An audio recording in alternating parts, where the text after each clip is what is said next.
밤은 짙었고 비는 쏟아졌다. 서울의 외곽을 따라 굽이치는 한강 지류는 검은 뱀처럼 꿈틀거렸고 그 위로 억수 같은 장마비가 쏟아져 내리면서 강물은 순식간에 불어나 포효했다. 10살의 유진은 낡은 우산대를 꼭 붙잡은 채 작은 몸을 웅크리고 서 있었다. 유진의 바로 옆에는 7살짜리 여동생 미라가 숨을 헐떡이며 서 있었다. 미라의 신발이 발목까지 차오른 흙탕물에 반쯤 잠겨 있었지만 아이는 공포에 질린 채 꼼짝도 하지 못했다. 그들의 아버지는 얼마 전 작은 공장의 부도를 막기 위해 급히 거래처 사장을 만나러 갔고 두 아이만 이 위험한 강변에 남겨져 있었다. 유진은 아버지가 돌아오기 전까지만이라도 미라를 지켜야 한다고 생각했다. 아버지는 매일같이 밤늦도록 일하느라 지쳐 있었고 유진이 할 수 있는 유일한 일은 미라에게 닥칠 위험을 미리 막는 것이었다. 하지만 불어난 강물은 예상보다 훨씬 빨랐다. 미라가 웅크리고 서 있던 둔치 옆에 흙벽이 순식간에 무너지면서 미라가 비명을 지를 틈도 없이 진흙과 함께 강물 속으로 미끄러져 내려갔다. 유진의 심장이 멎는 듯했다. 미라야. 유진은 빗속에서 미라의 이름을 절규하듯 외쳤다. 강물은 미라의 작은 몸을 순식간에 덮치려 했고 미라는 간신히 손을 뻗어 물속에 잠긴 나무 뿌리를 붙잡고 울고 있었다. 유진은 망설일 틈도 없이 우산을 내던지고 물속으로 뛰어들었다. 차가운 강물이 순식간에 유진의 온몸을 휘감았고 아이는 필사적으로 물살을 헤치며 미라에게 다가갔다. 강물은 유진을 자비 없이 밀어내려 했지만 유진의 눈빛은 흔들리지 않았다. 유진은 손을 뻗어 미라의 젖은 머리카락을 움켜잡고는 온 힘을 다해 미라를 흙벽 쪽으로 끌어올렸다. 미라는 떨리는 몸으로 유진에게 매달렸고 유진은 마지막 남은 힘을 쥐어짜내 미라를 무너진 둔치 위로 밀어 올리는 데 성공했다. 미라의 작은 몸이 흙바닥에 간신히 걸쳐지는 순간 유진은 안도감에 잠시 힘이 풀렸다. 바로 그 순간 미라를 밀어 올리느라 몸의 중심을 잃은 유진의 몸이 거센 물살에 그대로 휩쓸렸다. 언니. 미라가 울부짖었지만 유진의 목소리는 이미 빗소리에 묻혀버렸다. 유진은 필사적으로 손을 뻗었지만 이미 늦었다. 강물은 유진을 블랙홀처럼 삼켜버렸고 아이는 물속으로 가라앉으면서 어렴풋이 미라의 울음소리와 멀리서 들려오는 아버지의 절규 같은 목소리를 들었다. 그것이 유진의 마지막 기억이었다. 강물은 유진에게 차가운 비단처럼 얽혀들었고 시야는 점차 어둠 속으로 잠겨들었다. 아이는 정신을 잃어가면서도 미라가 안전하다는 사실 하나만으로 안도했다. 한편 유진과 미라의 아버지인 유한은 늦은 밤 허겁지겁 강변으로 돌아왔다. 그는 거래처 사장에게 간절히 매달려봤지만 결국 소용이 없었고 지친 몸과 절망적인 마음으로 아이들에게 돌아온 참이었다. 하지만 그가 본 것은 흙탕물에 젖은 채 울부짖고 있는 미라와 아무리 불러도 대답 없는 유진의 빈자리뿐이었다. 유한은 미라가 가리킨 강물을 보고는 그 자리에서 무너져 내렸다. 그는 미라를 끌어안은 채 빗속을 헤매며 유진의 이름을 미친 듯이 불렀지만 강물은 아무런 대답도 해주지 않았다. 그날 이후 유한은 폐인이 되었다. 유진의 시신은 끝내 찾지 못했고 경찰은 단순 실종으로 사건을 종결했다. 유한은 자신이 사업 때문에 아이들을 돌보지 못했기 때문에 유진이 죽었다는 죄책감에 시달렸다. 그는 이미 부도가 난 공장의 잔해 속에서 겨우 몸만 간수하는 신세가 되었지만 그의 정신은 이미 무너져 있었다. 그는 매일 술에 의존하며 유진의 영혼이라도 불러내려 했고 미라에게는 제대로 된 아버지의 역할을 할 수 없었다. 미라는 아버지를 증오하지는 않았지만 이해할 수도 없었다. 미라는 자신이 유진 언니를 죽게 만든 원인이라고 생각하며 스스로를 자책했다. 그녀는 유한이 자신 때문에 더욱 괴로워한다고 생각했고 두 사람 사이에는 침묵과 고통의 두꺼운 장벽이 드리워졌다. 유한은 유진의 죽음 이후 자신을 나락으로 떨어뜨린 이가 한태경이라는 것을 어렴풋이 알았다. 한태경은 유한의 사업 아이템을 교묘히 가로챈 옛 사업 파트너였지만 유한은 이미 모든 것을 포기한 채 복수할 의지조차 남아있지 않았다. 유한은 비 오는 날이면 언제나 강가로 나가 유진의 흔적을 찾았고 미라는 그런 아버지를 뒤에서 지켜보며 홀로 눈물을 삼켰다.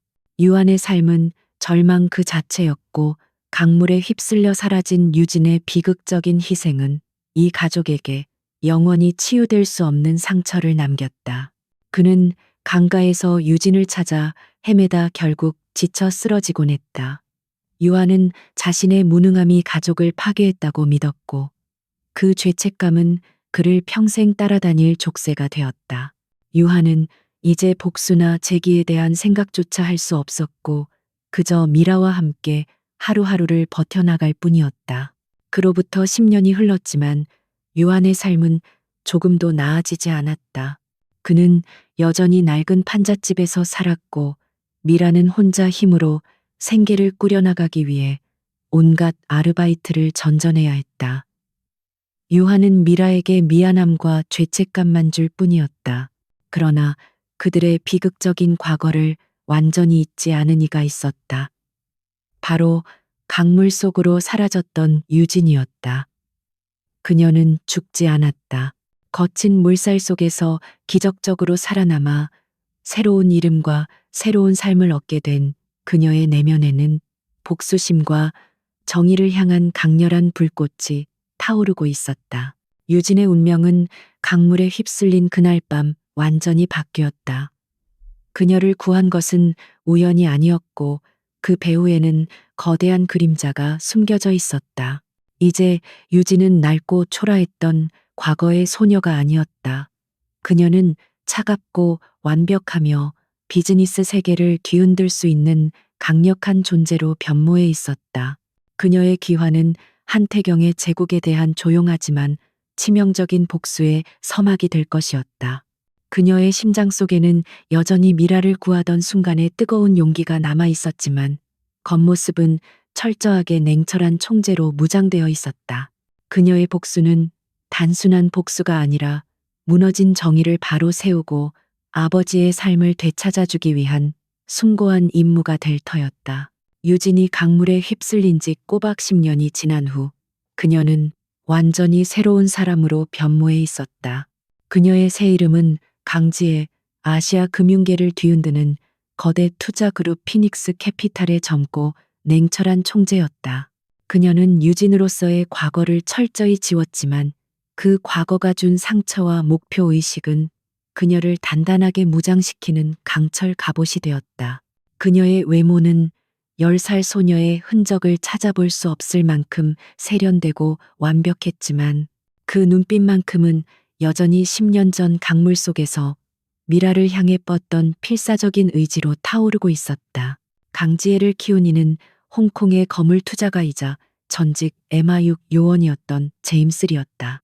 그는 유진을 강물에서 기적적으로 구조했고 그녀의 강렬한 생존 의지와 총명함에 매료되어 자신의 후계자로 삼았다. 제임스 리는 강지혜에게 단순한 비즈니스 지식뿐 아니라 극한의 압박 속에서도 흔들리지 않는 평정심과 냉혹한 전략적 사고방식을 주입했다. 강지혜는 10년 동안 매일 새벽 4시에 일어나 언어, 재무, 법률, 그리고 심지어 격투기까지 섭렵하며 자신을 재창조했다. 그녀에게 잠은 사치였고 오직 목표만이 존재했다. 목표를 위해서라면 감정은 가장 큰 독이다. 지혜. 제임스 리는 자주 이 말을 되뇌었고 강지혜는 그 가르침을 철저히 체화했다. 그녀는 이제 어떤 거대한 거래에서도 눈 깜짝하지 않는 강철 심장을 가진 여성으로 성장했다. 하지만 그 모든 냉철함 아래에는 여전히 한강 지류의 어둠 속에 갇혀버린 어린 소녀 유진의 트라우마와 그녀가 구해내지 못한 가족의 비극이 숨쉬고 있었다. 강지혜는 피닉스 캐피탈을 불과 5년 만에 아시아 최고의 헤지펀드로 성장시켰다.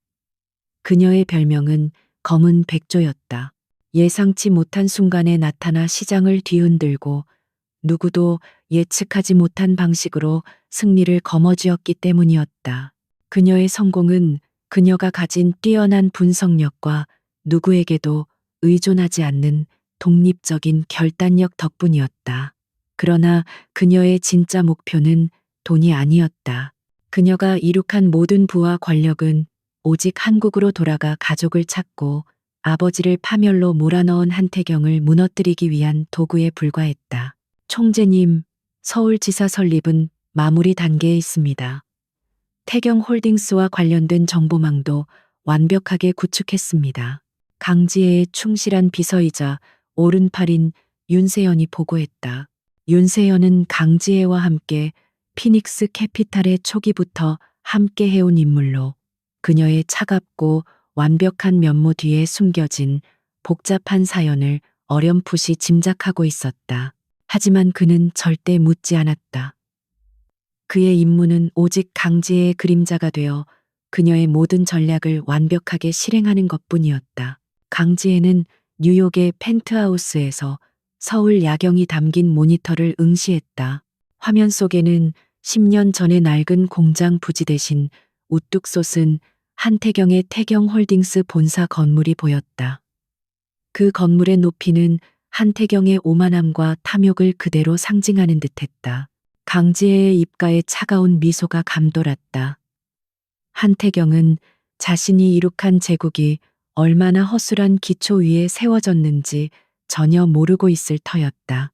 태경홀딩스가 현재 가장 취약한 부문은 어디지? 강지혜의 목소리는 조용했지만 칼날처럼 날카로웠다. 그녀는 긴 검은 드레스를 입고 있었고 손목에는 아무런 장식도 없었지만 그 존재감만으로 주변 공기를 압도했다. 윤세연은 즉시 태블릿을 조작하며 보고를 이어갔다. 현재 태경홀딩스는 무리한 신규 바이오 투자로 현금 유동성이 불안정합니다. 특히 HL 바이오텍 인수에 지나치게 많은 자원을 투입했습니다. HL 바이오텍, 강지혜는 눈을 가늘게 떴다. 그녀는 한태경이 얼마나 허황된 야망에 사로잡혀 있는지 정확히 파악하고 있었다. 한태경은 자신의 사업 아이템이 아닌 남의 것을 빼앗는 데만 능숙한 졸렬한 사업가였다.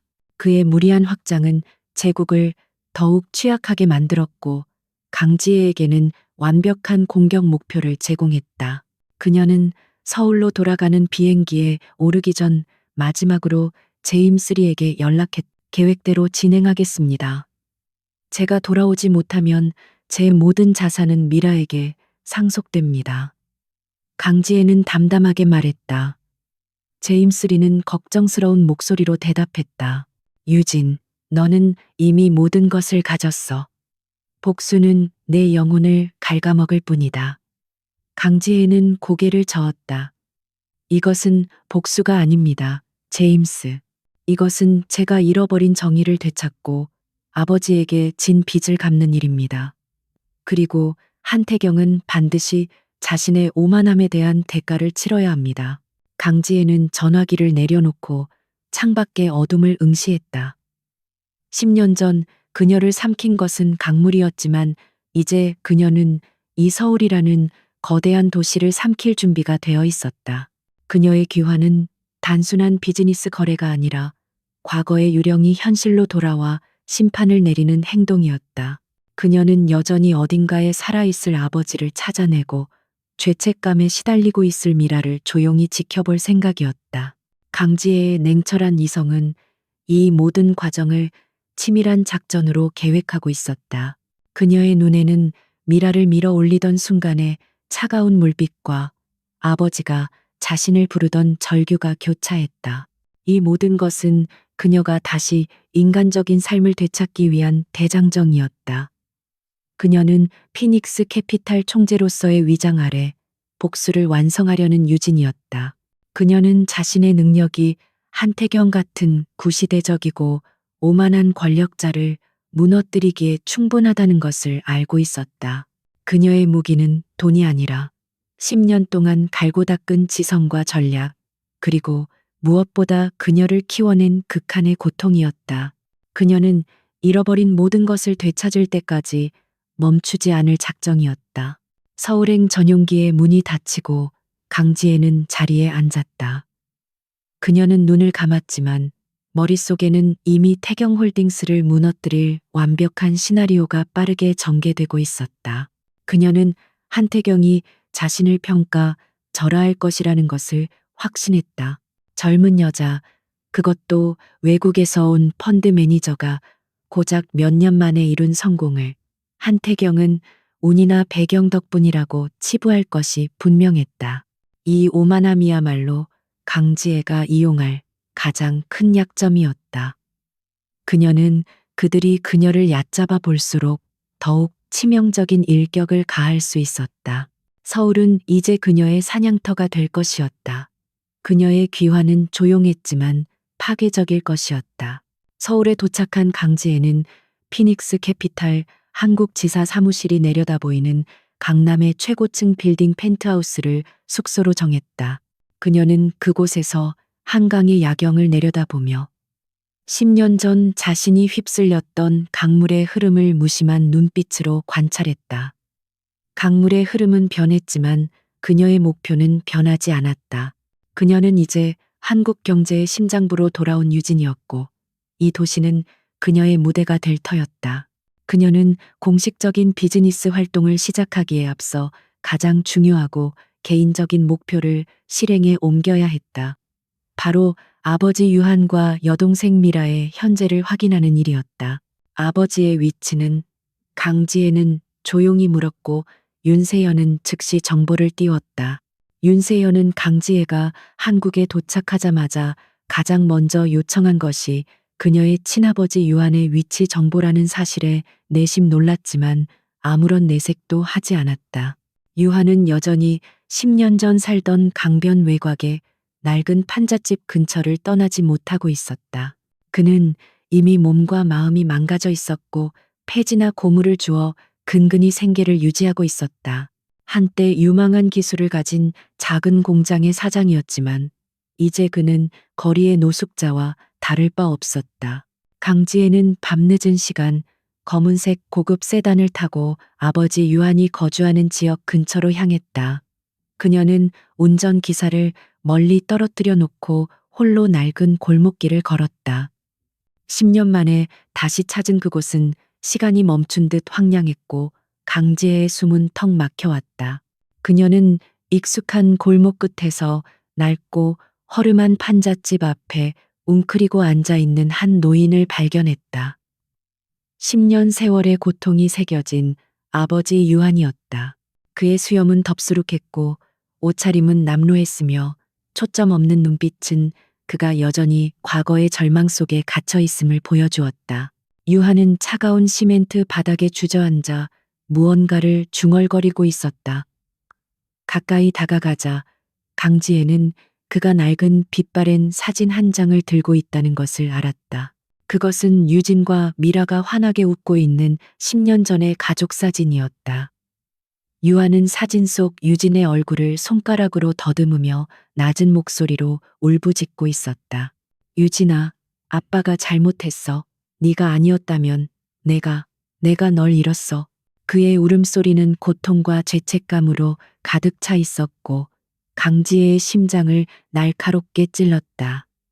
그녀는 그 자리에 멈춰서서 한 발짝도 움직일 수 없었다. 강지혜는 눈물을 흘리지 않았다. 10년의 훈련은 그녀의 감정을 강하게 통제하도록 만들었지만 내면의 유진은 격렬하게 떨고 있었다. 그녀는 아버지를 끌어안고 자신이 살아 돌아왔음을 외치고 싶었지만 지금 이 순간의 충동적인 행동이 그녀의 계획 전체를 무너뜨릴 수 있음을 알고 있었다. 그녀의 눈에 비친 유한은 한태경에 대한 복수를 더욱 굳건하게 다지는 불쏘시개가 되었다. 그녀는 아버지를 파멸로 몰아넣은 한태경이 호화로운 삶을 누리는 동안 아버지는 유진의 희생을 짊어진 채 고통 속에서 살고 있었다. 그 순간 길 건너편 편의점에서 걸어 나오는 한 젊은 여성이 강지혜의 시야에 들어왔다. 그녀는 수척했지만 굳건한 눈빛을 가지고 있었다. 바로 동생 미라였다.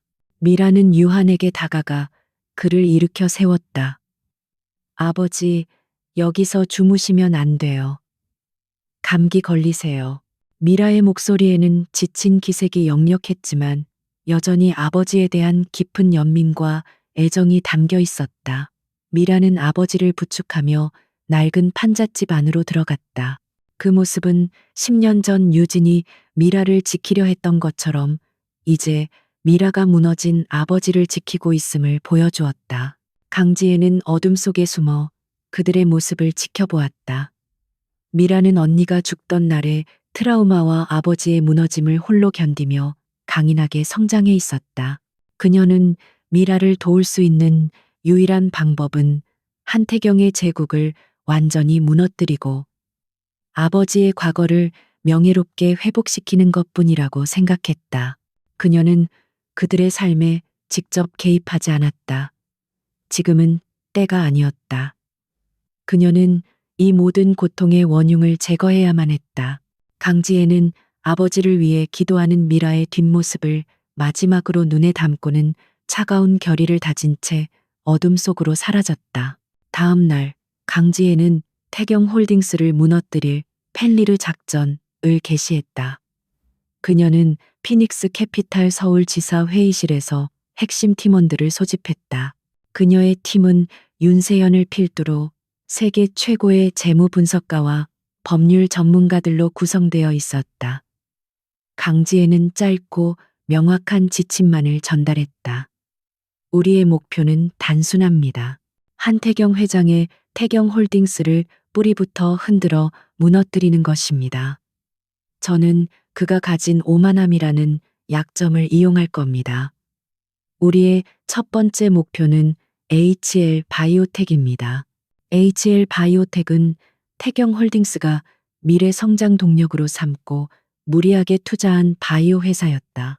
한태경은 이 회사를 통해 자신의 제국을 확장하려 했지만 기술력이나 시장성보다는 정치적 로비와 과장된 기대감에 의존하고 있었다.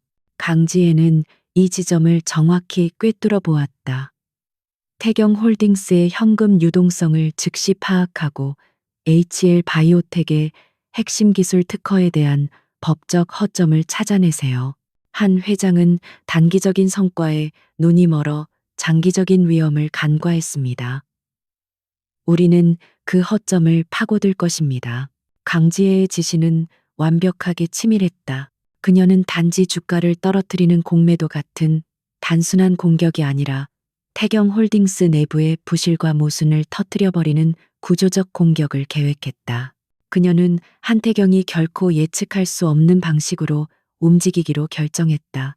그녀는 젊은 여성 총재로서 처음에는 미디어의 주목을 받겠지만 곧이어 한태경에게는 단순한 성가신 존재로 여겨질 것임을 알고 있었다.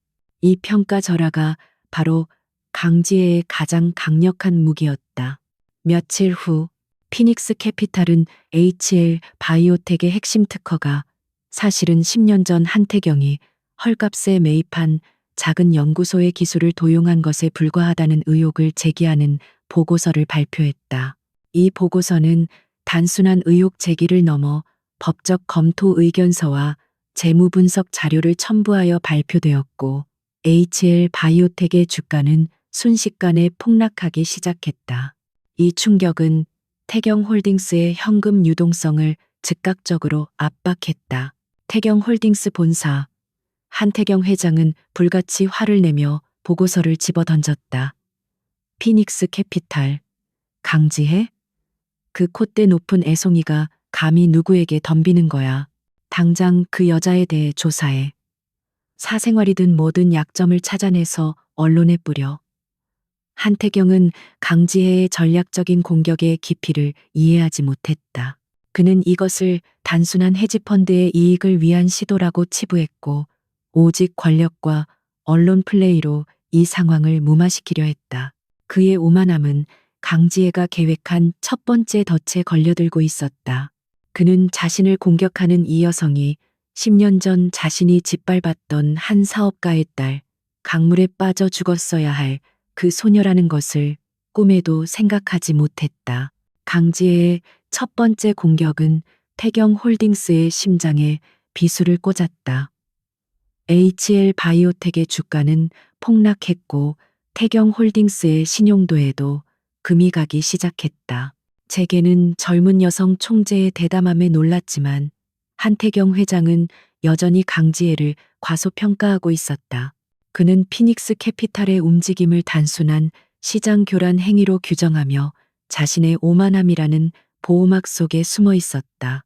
강지혜는 한태경이 어떤 반응을 보일지 정확히 예측했고 이는 그녀의 다음 계획을 실행하는 완벽한 발판이 되었다.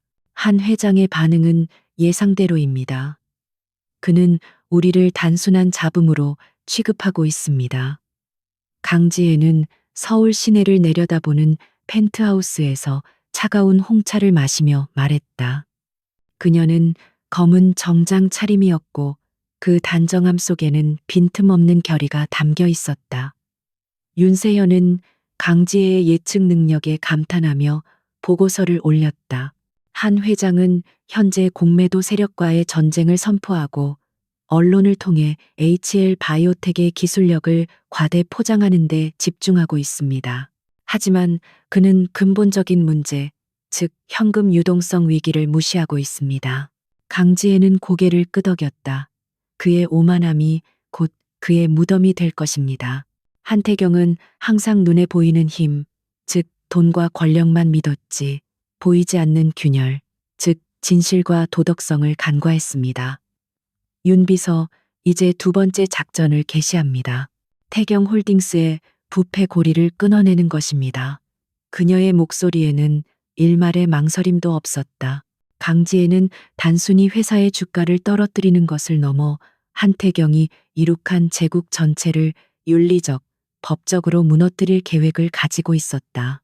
이틀 후 피닉스 캐피탈은 태경홀딩스의 주요 계열사 중 하나인 태경건설의 해외 프로젝트 자금 흐름에 대한 심층 분석 보고서를 익명으로 검찰에 제출했다.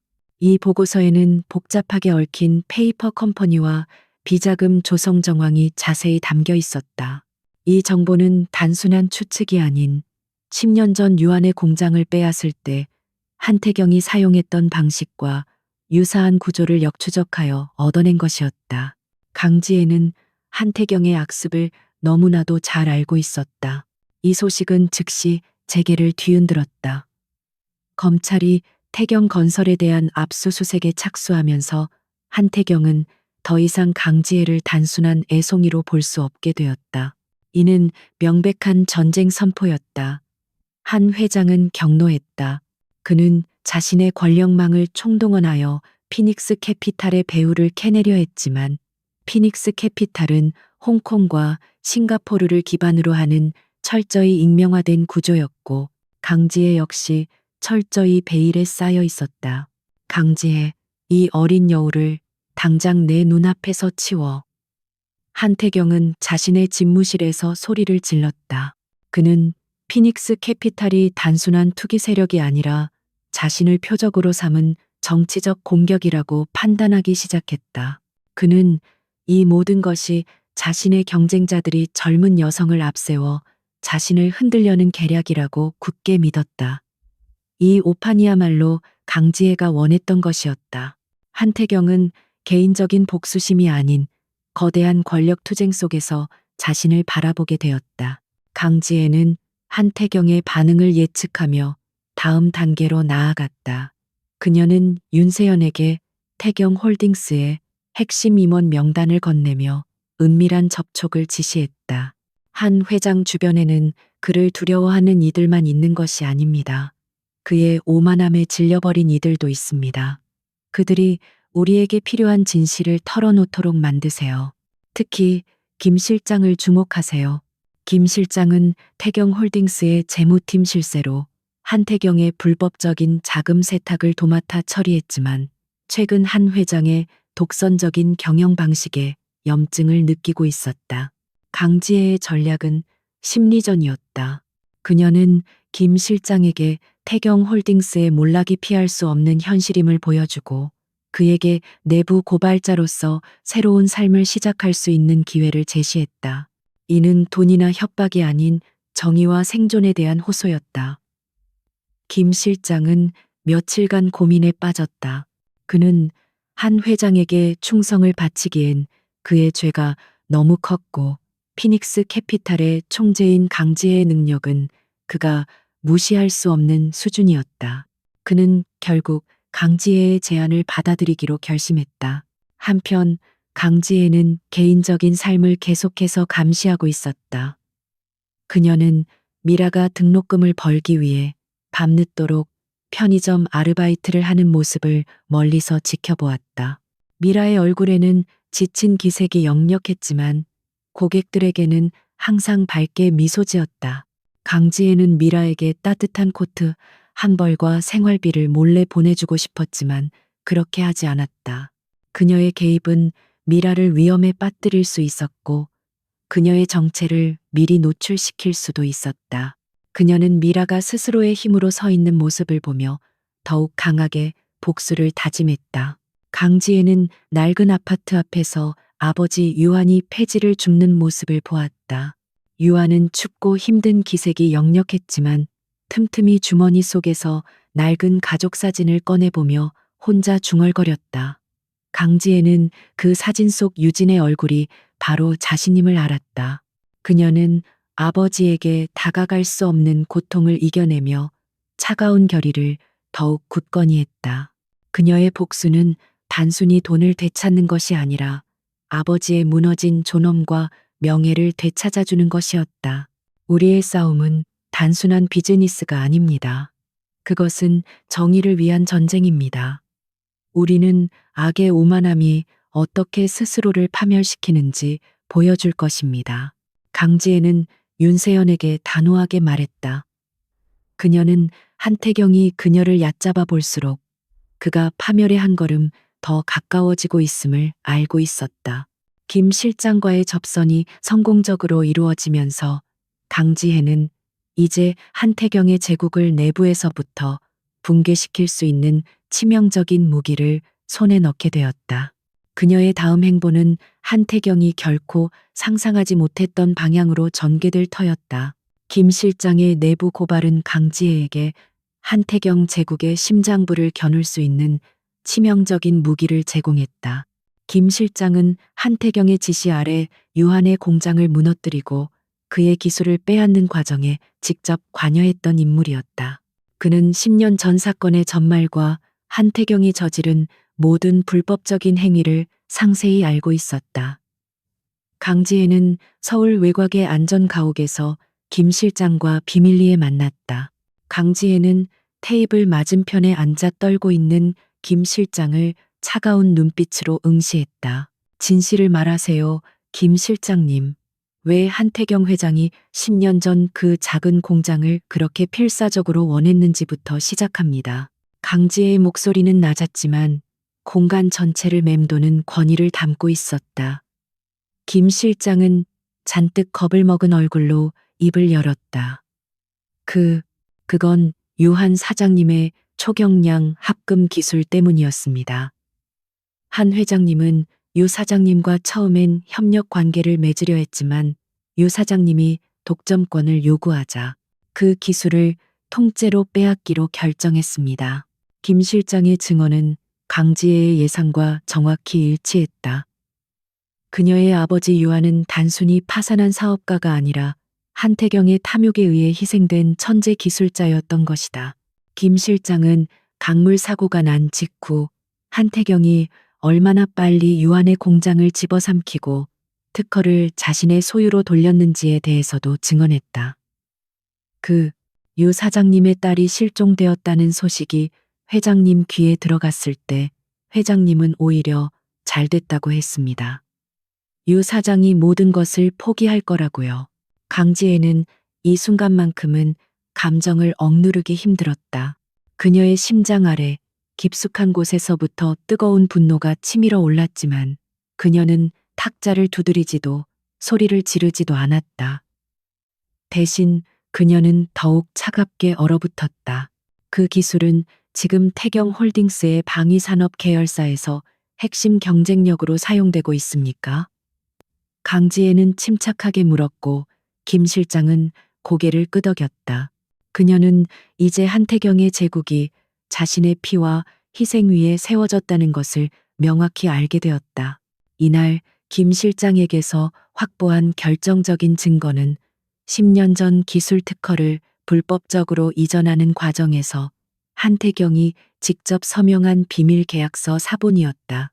이는 한태경의 모든 부패 행위의 시발점이자 강지의 가족의 비극에 대한 직접적인 증거였다. 강지혜는 이 증거를 법적 절차를 통해 공개하기 전에 한태경에게 먼저 심리적인 타격을 입힐 계획을 세웠다. 그녀는 이제 단순한 돈놀이가 아닌 정의를 위한 싸움을 하고 있었다. 다음 날 강지혜는 서울의 재계 리더들이 모두 모이는 자선 갈라 행사에 피닉스 캐피탈 총재 자격으로 참석했다.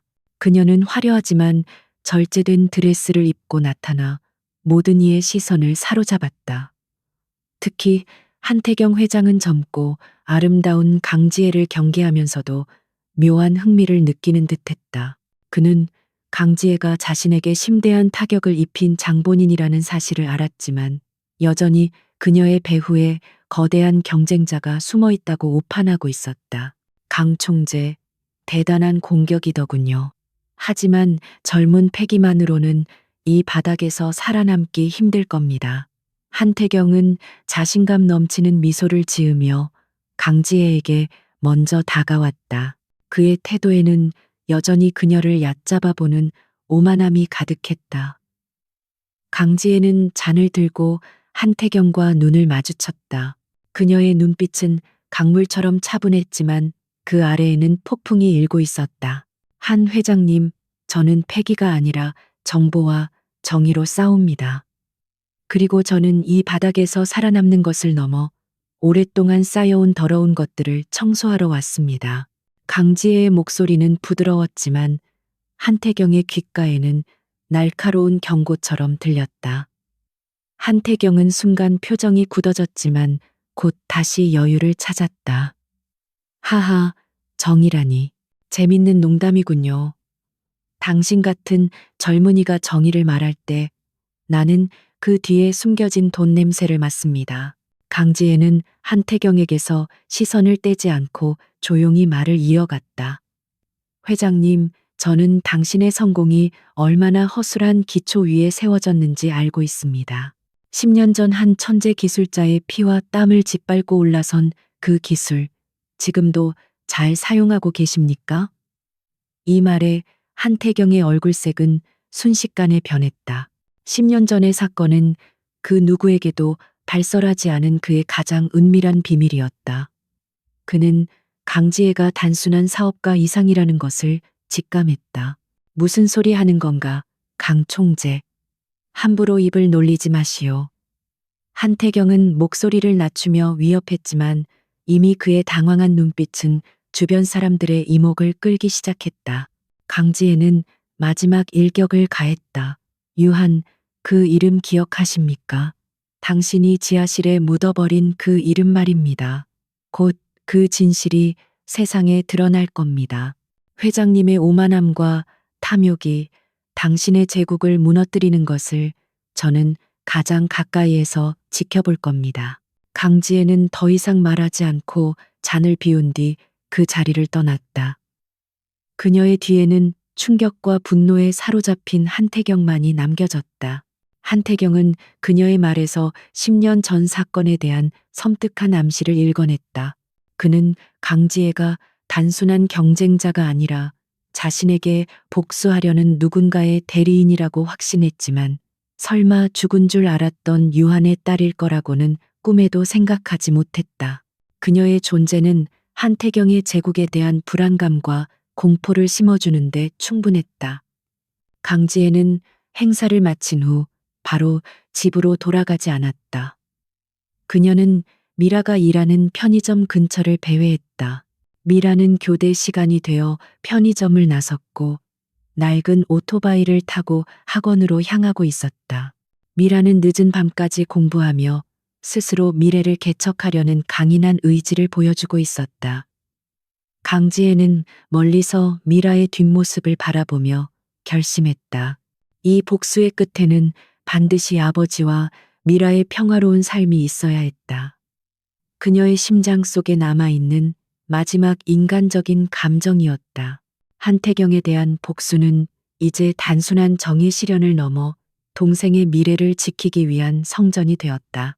한태경과의 공개적인 대면 후 강지혜는 한 회장의 심리에 균열이 가기 시작했음을 확신했다. 한태경은 더 이상 피닉스 캐피탈을 단순한 금융 공격자로 보지 않았다. 그는 과거의 은밀한 죄악을 알고 있는 배후 세력이 자신을 노리고 있다고 생각했고, 이는 그의 오만함을 무너뜨리는데 결정적인 역할을 했다. 강지혜는 이 불안감을 증폭시키기 위해 다음 단계로 내부 고발자 김 실장을 이용한 핵심적인 증거의 공개와 동시에 아버지 유한을 위한 조치를 준비했다. 김 실장의 증언 영상과 함께 10년 전 유한 사장님의 특허 강탈 과정에 대한 법적 검토 보고서를 배포하세요. 언론이 이를 놓치지 않도록 가장 영향력 있는 경제지에 우선적으로 흘립니다. 우리의 목표는 단순한 주가 폭락이 아니라 한태경의 도덕적 파산입니다. 강지혜는 윤세연에게 지시했다. 그녀는 한태경이 법적 제재를 피하려 발버둥 치는 동안 대중의 신뢰를 완전히 잃게 만들어 재기불능 상태로 만들 계획이었다. 김 실장의 충격적인 증언 영상이 언론에 공개되자 태경홀딩스는 즉시 폭풍에 휩싸였다. 10년 전 한 사업가를 파멸시키고 그의 기술을 강탈한 비윤리적인 행위가 만천하에 드러나자 한태경은 궁지에 몰렸다. 그는 모든 언론 보도를 통제하려 했지만 강지혜가 배포한 정보는 너무나 치밀하고 법적 근거가 확실했기 때문에 막을 수 없었다. 대중과 투자자들은 충격에 빠졌고 태경홀딩스의 주가는 패닉셀이 이어지며 하루아침에 반토막이 났다. 한편 강지혜는 미라를 만날 기회를 만들기로 했다. 미라는 언니의 사고 이후 아버지를 대신해 생계를 책임지느라 학업과 아르바이트를 병행하고 있었고 강지혜는 그녀를 조용히 도울 방법을 찾았다. 피닉스 캐피탈은 사회공헌 활동의 일환으로 어려운 환경의 우수 학생들에게 장학금을 지원하는 프로그램을 발표했고 윤세연은 치밀한 심사를 거쳐 미라를 그 수혜자로 선정했다.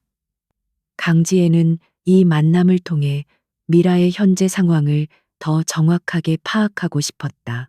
미라가 강지혜가 있는 피닉스 캐피탈 총재실에 들어섰을 때 미라는 강지혜의 완벽하고 냉철한 분위기에 압도되었다. 미라는 초라한 자신의 모습이 부끄러워 고개를 들지 못했다. 강지혜는 총재로서 미라를 대했지만 그 속에는 10년 만에 여동생을 바라보는 언니 유진의 복잡한 감정이 뒤섞여 있었다. 그녀는 미라가 무너진 아버지 곁을 꿋꿋이 지키며 스스로 미래를 개척하려는 강인함을 보며 내심 존경심을 느꼈다. 유미라 씨, 축하합니다. 당신의 성적과 어려운 환경 속에서도 굴하지 않는 의지를 높이 평가했습니다. 강지혜는 딱딱하고 사무적인 어투로 말했다. 미라는 떨리는 목소리로 감사를 표했다. 감사합니다, 총재님. 이 장학금 덕분에 학업을 계속할 수 있게 되었어요. 미라는 강지혜의 눈빛을 올려다보았다. 왠지 모르게 강지혜의 눈빛에서 낯설면서도 익숙한 따뜻함과 강인함을 느꼈다. 미라는 순간 강지혜의 얼굴에서 언니 유진의 어릴 적 모습이 겹쳐 보이는 듯한 착각에 빠졌지만 곧 고개를 저으며 생각을 지웠다. 강지혜는 미라에게 아버지 유한의 근황을 조심스럽게 물었다. 아버지께서 건강하신지 모르겠습니다. 미라는 잠시 망설이다가 솔직하게 대답했다.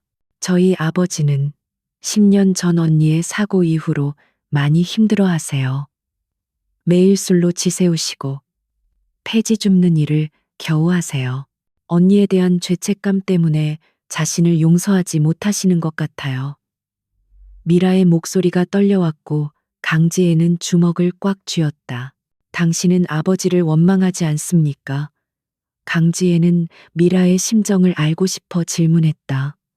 미라는 눈물을 글썽이며 말했다. 어떻게 원망하겠어요? 아버지는 가장 고통받는 사람이에요. 언니를 잃은 고통과 사업을 잃은 고통이 아버지를 망가뜨린 거죠. 저는 그저 아버지가 다시 일어날 수 있도록 곁을 지켜드리고 싶어요. 이 말은 강지혜의 가슴을 깊이 울렸다. 미라는 자신의 희생과 아픔을 딛고 가족을 지키려 하는 또 다른 유진이었다. 강지혜는 장학금 증서를 미라에게 건네며 조언했다. 강해지세요, 유미라 씨. 세상의 모든 불의와 비극은 약한 사람을 노립니다. 당신이 강해져야 아버지를 구할 수 있고 과거를 극복할 수 있습니다. 미라는 강지혜의 강렬한 눈빛 속에서 알 수 없는 힘을 얻는 듯했다. 미라는 감사를 표하고 총재실을 나섰다.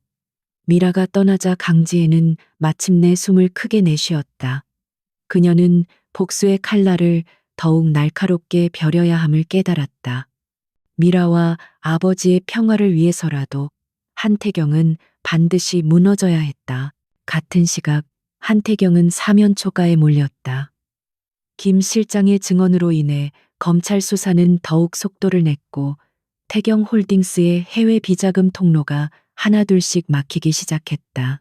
한태경은 강지혜가 자신을 개인적으로 노리고 있다는 것을 확신했지만 그 이유를 전혀 알지 못했다. 그는 자신의 힘으로 강지혜를 막을 수 없다는 것을 깨닫고 강지혜의 배후 세력을 무너뜨리기 위해 언론과 정계의 유력 인사들을 동원한 전방위적인 공세를 펼치기 시작했다. 그는 피닉스 캐피탈이 불법적인 투기로 불을 쌓았다는 허위 사실을 유포하고 강지혜의 사생활을 조작하여 그녀를 매도하려 했다. 하지만 그의 필사적인 몸부림은 강지혜에게는 예측된 수순에 불과했다. 한태경은 젊은 여성 총재의 공격에 굴복할 생각이 전혀 없었다. 그는 자신의 제국이 무너지는 것을 막기 위해 모든 수단과 방법을 동원하기 시작했다. 한태경이 선택한 반격은 단순하면서도 고전적이었다. 바로 여론 조작과 권력 남용이었다. 그는 강지혜가 피닉스 캐피탈을 이용해 불법적인 투기 행위로 불을 쌓았으며 자신을 공격하는 배후에는 정치적 음모가 숨겨져 있다는 허위 사실을 언론을 통해 대대적으로 유포했다. 이는 강지혜의 도덕성에 치명적인 타격을 입혀 검찰 수사의 초점을 흐리게 하려는 의도였다. 총재님, 태경홀딩스 측에서 대형 언론사들을 동원해 우리에 대한 부정적인 기사를 쏟아내고 있습니다. 특히 총재님의 사생활과 피닉스 캐피탈의 운영 방식에 대한 악의적인 보도가 심각합니다. 윤세연은 다소 격앙된 목소리로 보고했다. 강지혜는 서울지사 회의실에서 여유롭게 창밖을 바라보며 미소를 지었다. 그녀의 표정은 마치 상대방의 다음 수를 이미 알고 있는 체스 마스터와 같았다. 예상했던 일입니다. 윤 비서. 한태경은 자신이 이룩한 권력과 돈 외에는 아무것도 믿지 않죠. 하지만 그는 중요한 것을 잊고 있습니다. 진실은 결국 드러난다는 사실과 그가 가진 정보력의 한계를요. 그가 우리를 공격할수록 우리는 그를 덫으로 유인할 수 있습니다. 강지혜는 침착하게 지시했다. 그녀는 한태경의 오만함이 곧 그의 함정이 될 것이라는 확신을 가지고 있었다. 강지혜는 한태경이 언론을 통해 자신을 매도하는 동안 역으로 그들의 공세를 무력화시킬 치명적인 정보를 준비했다. 바로 HL 바이오텍이 태경홀딩스 내부의 비자금 조성 통로로 이용되었다는 결정적인 증거였다. 이 증거는 김 실장이 제공한 자료와 피닉스 캐피탈의 분석팀이 며칠 밤낮을 세워 찾아낸 복잡한 자금 흐름도를 기반으로 하고 있었다. 이는 한태경이 주가 방어를 위해 쏟아부은 자금이 사실은 자신의 불법 자금이었음을 입증하는 자료였다. 한태경은 모든 사람들이 자신의 언론 플레이에 정신이 팔려 있을 때 우리가 그의 가장 취약한 지점인 불법 자금을 공격하지 않을 것이라고 생각할 겁니다. 우리는 그가 가장 안심하고 있을 때 그의 허점을 찌를 것입니다. 강지혜는 단호하게 말했다. 그녀의 지시대로 피닉스 캐피탈은 이 정보를 익명으로 금융감독원과 검찰 특수부에 전달했다. 강지혜는 법적 절차를 통해 한태경의 제국을 무너뜨리는 것을 최우선으로 삼았다. 정보가 흘러들어간 지 이틀 만에 검찰은 태경홀딩스의 본사를 다시 한번 압수수색했고 이번에는 HL 바이오텍을 포함한 계열사들의 비자금 조성 혐의에 초점을 맞췄다. 이 소식은 한태경에게는 충격과 공포 그 자체였다. 그는 자신의 힘으로 모든 것을 막을 수 있다고 믿었지만 강지혜의 공격은 마치 유령처럼 막을 수 없는 방식으로 그의 제국을 갉아먹고 있었다. 한태경은 강지혜의 배후에 거대한 권력 집단이 있다고 확신하며 그녀를 반드시 제거해야 할 적으로 규정했다. 한태경은 마지막 발악으로 강지혜에게 직접적인 위협을 가하기로 결정했다. 그는 자신의 경호팀을 동원하여 강지혜의 일거수일투족을 감시했고 그녀가 자주 이용하는 경로를 파악했다. 한태경은 그녀의 의지를 꺾고 자신의 존재를 과시하기 위해 무력 시위를 계획했다. 그는 젊고 건방진 여자에게 자신의 분노와 힘을 보여주고 싶었다. 이 계획은 그의 오만함이 절정에 달했음을 보여주는 증거였다. 강지혜는 이미 한태경의 다음 행보를 예측하고 있었다. 그녀는 한태경이 자신의 비즈니스 역량을 인정하지 않고 결국 폭력이라는 구시대적인 방식을 동원할 것임을 알고 있었다. 그녀는 자신의 안전을 위해 개인 경호원을 고용했지만 동시에 한태경의 무력 시위를 역이용할 완벽한 시나리오를 준비했다.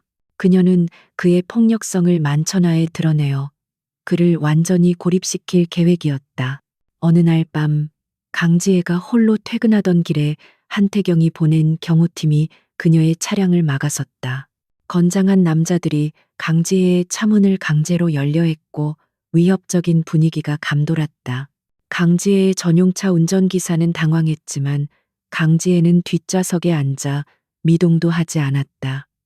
그녀의 얼굴에는 공포 대신 차가운 결의만이 어려 있었다. 이 모든 상황은 이미 그녀가 예측한 대로였다. 강 총재, 한 회장님의 경고입니다. 더 이상 선을 넘지 마십시오. 경호팀장이 창문을 두드리며 위협했다. 강지혜는 천천히 창문을 내렸다. 경고? 한 회장님께 전해주세요. 제가 강물에 휩쓸려 죽지 않았듯이 저는 당신들의 위협에 쉽게 굴복하지 않을 겁니다. 그리고 이 순간은 제가 회장님의 오만함을 증명할 결정적인 증거가 될 겁니다. 강지혜는 조용하지만 단호하게 말했다. 그녀는 이미 이 모든 위협적인 상황을 고성능 카메라로 녹화하고 있었다. 강지혜의 예상대로 이 사건은 곧바로 언론에 보도되었다. 강지혜는 침착하게 기자회견을 열고 태경홀딩스의 부패를 파헤치는 자신에게 한태경 회장이 무력을 동원해 위협을 가했다고 폭로했다. 그녀는 녹화된 증거를 공개하며 자신은 진실과 정의를 위해 싸우고 있을 뿐이라고 주장했다. 이 기자회견은 대중의 분노를 폭발시켰고 한태경 회장은 여론의 심판대 위에 서게 되었다. 그의 오만함은 결국 그를 폭력적인 독재자로 보이게 만들었고 그의 명예는 회복 불가능한 수준으로 추락했다. 강지혜는 자신이 얕잡아 보이던 젊은 여성이 아니라 치밀하고 강력한 전략가임을 증명했다. 한태경이 무력을 동원한 위협은 강지혜가 계획한 심리전의 정점이었다. 강지혜의 침착하고 증거 기반의 폭로는 한 회장을 완전히 고립시켰다. 그는 이제 단순한 비즈니스 경쟁자가 아니라 법과 윤리를 무시하는 폭력적인 범죄자로 낙인 찍혔다. 여론의 분노가 최고조에 달하자 검찰 수사는 더욱 거침없이 태경홀딩스의 심장부를 파고들었다. 강지혜는 이 기회를 놓치지 않고 마지막이자 결정적인 일격을 가하기로 했다. 한태경은 이제 이성을 잃었습니다. 그는 자신의 권력이 무너지고 있다는 사실을 받아들이지 못하고 있습니다. 지금이 바로 그와 직접 마주해야 할 순간입니다. 이 모든 비극의 시작과 끝을 그의 눈앞에서 보여줄 것입니다. 강지혜는 윤세연에게 지시했다. 그녀는 공개적인 대결이 아닌 은밀한 장소에서 한태경과 단둘이 만나기로 결정했다. 이는 단순한 협상이 아니라 10년 묵은 진실을 폭로하는 심판의 자리였다. 강지혜는 한태경에게 서울의 한 고급 호텔 스위트룸에서 만나자고 제안했다. 한태경은 이미 모든 것을 잃을 위기에 처해 있었기에 강지혜가 제안한 마지막 협상 카드를 잡기 위해 이 제안을 받아들였다. 그는 여전히 강지혜가 자신의 모든 것을 돈으로 되돌려받고 물러날 것이라 오판하고 있었다. 이 오만이 그의 마지막 발목을 잡았다. 약속된 시각, 한태경은 긴장한 기색이 역력한 채 스위트룸에 들어섰다. 강지혜는 창가에 서서 차가운 표정으로 그를 맞이했다. 그녀의 우아함과 냉철함은 분노와 초조함에 사로잡힌 한태경과 극명하게 대비되었다. 한태경은 강지혜가 예상대로 막대한 배상금을 요구할 것이라고 확신하며 먼저 입을 열었다. 강 총재, 당신이 원하는 게 얼마입니까? 금액을 말하시오. 이 모든 일을 멈추게 할 수 있는 액수를 제시하면 나는 당신의 능력을 인정하고 모든 것을 정리하겠습니다. 강지혜는 한태경을 향해 천천히 걸어왔다. 그녀의 눈빛은 깊은 강물처럼 침잠되어 있었다. 한 회장님, 저는 돈이 필요하지 않습니다. 저는 당신이 10년 전 강물에 빠뜨린 것을 되찾으러 왔습니다. 그것은 돈이 아니라 정의와 인간성, 그리고 한 가족의 삶입니다. 그녀의 목소리는 낮았지만 한태경의 심장을 꿰뚫는 듯했다. 강지혜는 탁자 위에 낡은 빛바랜 가족 사진 한 장을 내려놓았다. 사진 속에는 10년 전 유한과 유진 그리고 미라가 환하게 웃고 있었다. 한태경은 그 사진을 보는 순간 얼굴이 하얗게 질렸다. 그가 기억하는 유진은 강물에 휩쓸려 죽었어야 할 소녀였다. 그는 공포에 질려 강지혜를 바라보았다. 이게 무슨 뜻이오? 당신은 누구야? 누가 당신을 보냈어? 한태경은 당황하여 목소리를 높였다. 강지혜는 사진 속 유진의 얼굴을 손가락으로 가리키고는 자신의 얼굴을 가리켰다. 저는 유한 사장의 딸입니다. 한 회장님. 10년 전 당신의 탐욕 때문에 여동생을 구하고 강물에 빠져 죽었어야 할 유진입니다. 당신은 제가 죽었을 때 잘 됐다고 했죠. 당신의 오만함과 죄책감 없는 탐욕이 저를 이렇게 키워냈습니다. 강지혜는 마침내 자신의 정체를 드러냈다. 그녀의 목소리는 이제 슬픔이나 분노가 아닌 완벽한 심판자의 차가운 권위로 가득 차 있었다. 한태경은 충격으로 말을 잇지 못했다. 그의 눈앞에 서 있는 완벽하고 냉철한 여성 총재가 자신이 파멸시켰던 사업가의 딸, 그것도 강물에 휩쓸려 사라졌던 유령이라는 사실을 믿을 수 없었다. 그는 자신의 죄가 이토록 치명적인 부메랑이 되어 돌아왔다는 사실에 전율했다. 말도 안 돼. 너는 죽었어야 했어. 한태경은 절규하듯 외쳤다. 강지혜는 차분하게 말을 이어갔다. 당신이 제 아버지에게서 기술을 빼앗고 제 가족을 무너뜨렸을 때 저는 강물 속에서 살아남았습니다. 그리고 저는 당신이 저지른 모든 죄의 증거를 손에 넣었습니다. 김 실장의 증언, 불법 특허 계약서, 비자금 조성 내역, 이 모든 것이 당신의 오만함의 결과입니다. 강지혜는 탁자 위로 파일철을 던져놓았다.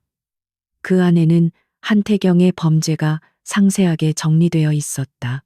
한태경은 그제야 자신이 얼마나 어리석었는지 깨달았다. 그는 강지혜의 능력과 지혜를 단순한 경쟁자의 대리인 정도로 치부했지만 그녀는 가장 개인적이고 복수심에 찬 이유로 자신을 무너뜨린 것이었다. 그는 자신의 오만함이 가장 치명적인 약점이었음을 인정할 수밖에 없었다. 강지혜의 눈빛에는 용서의 여지가 전혀 없었다. 이 모든 것은 당신의 탐욕과 오만함이 빚어낸 결과입니다. 회장님, 당신은 자신의 성공을 위해 남의 인생을 짓밟았고 그 결과가 지금 당신 앞에 놓여 있습니다. 이젠 당신이 무너진 아버지의 삶과 저의 잃어버린 10년에 대한 대가를 치를 차례입니다. 강지혜는 단호하게 선언했다. 한태경은 분노와 공포 그리고 무력감에 휩싸여 테이블을 뒤엎으려 했지만 강지혜의 경호원들이 즉시 그를 제압했다. 한태경의 오만함은 결국 그를 폭력적인 최후의 발악으로 이끌었고 이는 강지혜의 계획대로 모든 것을 마무리 짓는 결정적인 장면이 되었다. 한태경과의 비밀스러운 대면은 그의 오만함이라는 보호막을 완전히 깨뜨렸고 강지혜는 이제 최종적인 승리를 거머쥘 때가 왔음을 알았다. 한태경은 유진의 귀환이라는 충격적인 진실과 그녀가 가진 완벽한 증거들 앞에서 완전히 무너졌다. 그의 공포와 분노는 마지막 발악으로 이어졌지만 강지혜의 치밀한 전략 앞에서는 무력했다. 한태경 회장은 이제 내부에서부터 붕괴될 것입니다. 검찰은 이미 그의 불법 자금 조성 통로를 파악했고 오늘 발표될 재무부의 특별 감사를 통해 태경 홀딩스의 회계 부정 문제가 만천하에 드러날 것입니다. 강지혜는 피닉스 캐피탈 서울 본부에서 최종 작전을 지시했다. 그녀의 목소리에는 일체의 감정 없이 냉철한 승리자의 기운만이 감돌았다. 그녀는 10년 동안 이 순간을 위해 준비해왔다. 강지혜는 단순히 회사를 무너뜨리는 것을 넘어 한태경의 추락을 상징적으로 보여주고 싶었다. 그녀는 윤세연에게 지시하여 10년 전 유한의 공장이 있던 자리에 태경 홀딩스가 야심차게 추진하던 신사옥 건설 프로젝트를 매각하도록 유도했다. 이 프로젝트는 이미 태경 홀딩스의 부실 자산으로 전락했지만 강지혜는 이 부지를 매입하여 아버지의 잃어버린 꿈을 상징적으로 회복시킬 계획이었다. 오전 9시 금융감독원과 검찰은 합동으로 태경 홀딩스에 대한 대대적인 수사에 착수했다. 언론은 한태경 회장이 10년 전 강물에 빠져 죽은 줄 알았던 옛 사업가의 딸에게 복수를 당하고 있다는 충격적인 사실을 보도하기 시작했다. 이 이야기는 단순한 경제 뉴스를 넘어선 극적인 드라마였고 대중은 정의가 실현되는 이 과정을 열광적으로 지켜보았다. 한태경의 오만함과 탐욕이 얼마나 처참하게 무너지는지를 세상은 목격했다. 한태경은 자신의 집무실에서 창밖을 내려다보며 절망에 빠졌다.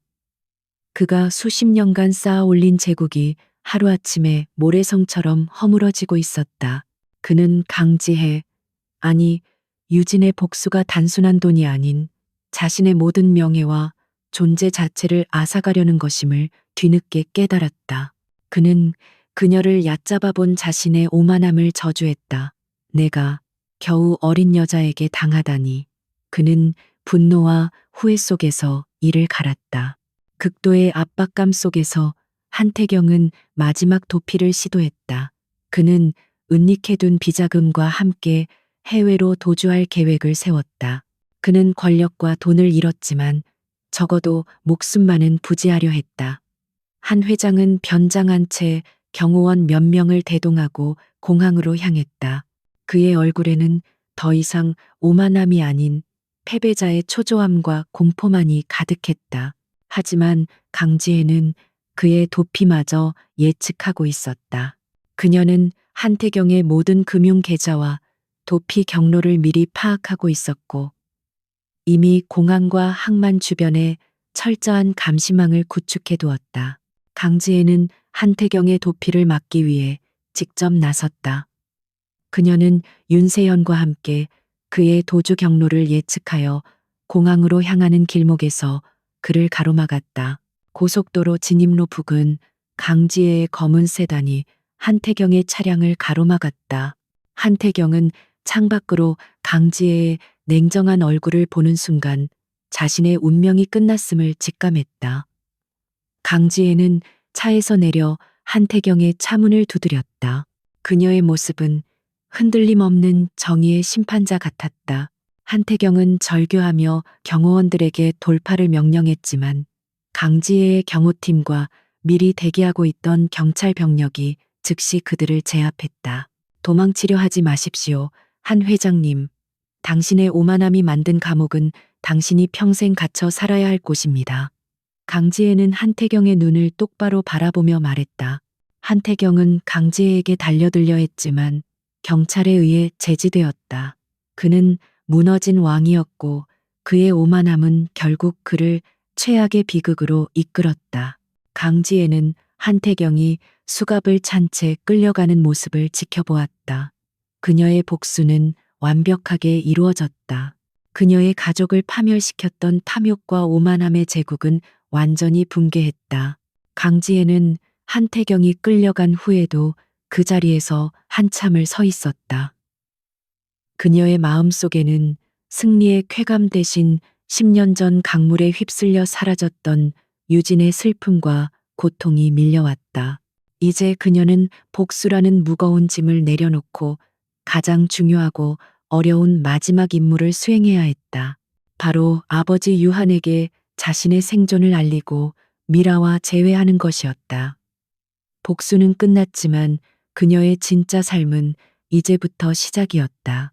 한태경의 몰락은 재계를 뒤흔들었지만 강지혜에게는 비로소 10년간의 무거운 짐을 내려놓는 순간이었다. 복수는 정의를 실현했고 그녀의 가족을 파멸로 몰아넣었던 악의 축은 제거되었다. 이제 그녀에게 남은 가장 중요하고 개인적인 임무는 바로 아버지 유한과 동생 미라에게 자신의 생존을 알리고 잃어버렸던 가족의 사랑을 되찾는 것이었다. 그녀는 이 순간을 위해 모든 것을 계획했지만 이 감정적인 재회만큼은 이성으로 통제할 수 없음을 알고 있었다. 강지혜는 낡은 판잣집 근처의 작은 공원에 홀로 앉아 있는 아버지를 찾아갔다. 유한은 한태경의 몰락 소식을 들었지만 그것이 유진의 복수라는 사실은 꿈에도 몰랐다. 그는 여전히 죄책감 속에서 하루하루를 살아가고 있었고 낡은 벤치에 앉아 강물 쪽을 멍하니 응시하고 있었다. 강지혜는 화려한 총재의 모습이 아닌 수수한 평상복 차림으로 아버지에게 다가갔다. 그녀의 심장은 10년 만에 처음으로 격렬하게 요동치고 있었다. 아버님, 잠시 저와 이야기 좀 나누실 수 있을까요? 강지혜는 조심스럽게 말을 건넸다. 유한은 고개를 들어 그녀를 바라보았다. 그는 낯선 젊은 여성의 얼굴에서 알 수 없는 기시감, 시감을 느꼈지만 그것이 죽은 딸의 모습일 거라고는 상상조차 하지 못했다. 유한은 초점 없는 눈빛으로 물었다. 내가 당신과 무슨 이야기를 나눌 수 있겠소? 나는 가진 것도 없고. 강지혜는 천천히 그의 옆에 앉았다. 그리고는 품속에서 10년 전 그날 미라를 구하고 강물에 휩쓸려 가기 직전에 찍었던 유진의 낡은 사진 한 장을 꺼내 유한의 앞에 내려놓았다. 유한의 눈이 그 사진에 닿자마자 그의 텅 비어 있던 눈빛의 순식간에 혼란과 격정이 일렁였다. 이건 유진이. 어떻게 당신이 이 사진을? 유한은 떨리는 손으로 사진을 집어들었다. 강지혜는 눈물을 참으며 조용히 말했다. 아버지, 저는 유진이에요. 강물에 휩쓸려 죽지 않고 살아 돌아왔어요. 그녀의 목소리는 떨렸지만 그 안에는 10년 전 강물 속에서 미라를 외치던 유진의 목소리가 담겨 있었다. 유한은 사진 속 딸의 모습과 눈앞의 젊은 여성을 번갈아 바라보았다. 그리고는 믿을 수 없다는 듯 강지혜의 얼굴을 매만졌다. 그의 손은 거칠었지만 따뜻했고 강지혜는 그 손길에 왈칵 눈물을 쏟아냈다. 유진아, 유진아, 정말 살아있었구나. 유아는 억눌렀던 모든 고통과 죄책감을 토해내듯 오열했다. 그의 울음소리는 10년 전 강가에서 딸을 잃고 절규했던 그때의 울음소리였다. 그는 강지혜를 품에 안고 놓지 않았다. 강지혜는 아버지의 품에 안겨 뜨거운 눈물을 흘렸다. 그녀의 냉철한 총재로서의 모습은 사라지고 오직 10년 만에 아버지를 만난 딸 유진만이 남아 있었다. 유아는 딸의 생존이 곧 자신의 죄책감에서 해방되는 유일한 길임을 깨달았다. 재회는 길고 깊은 눈물 속에서 이어졌다. 강지혜는 자신이 어떻게 살아남아 강지혜라는 이름으로 돌아왔는지, 그리고 한태경에게 복수해야 했던 이유를 차분하게 설명했다. 유아는 딸의 강인함과 치밀함에 경외심을 느꼈지만 동시에 딸이 겪어야 했던 고독한 싸움에 마음 아파했다. 미안하다, 유진아. 아빠가 너무 무능해서. 유아는 다시 죄책감에 고개를 숙였지만 강지혜는 그의 손을 잡았다. 아니에요, 아버지. 아버지는 무능하지 않았어요. 단지 탐욕스러운 악당에게 당했을 뿐이에요. 이제 모든 것이 제자리를 찾았어요. 강지혜는 유한을 데리고 미라가 일하고 있는 편의점으로 향했다. 미라는 아르바이트를 하던 중 아버지가 낯선 여성과 함께 들어서는 것을 보고 의아해했다. 유한은 눈물을 글썽이며 미라를 바라보았다. 미라야, 미라야, 이분이 내 언니다. 유진 언니가 살아 돌아왔어. 미라는 장학금 때문에 만났던 냉철한 총재 강지혜가 자신의 언니 유진이라는 사실을 도저히 믿을 수 없었다.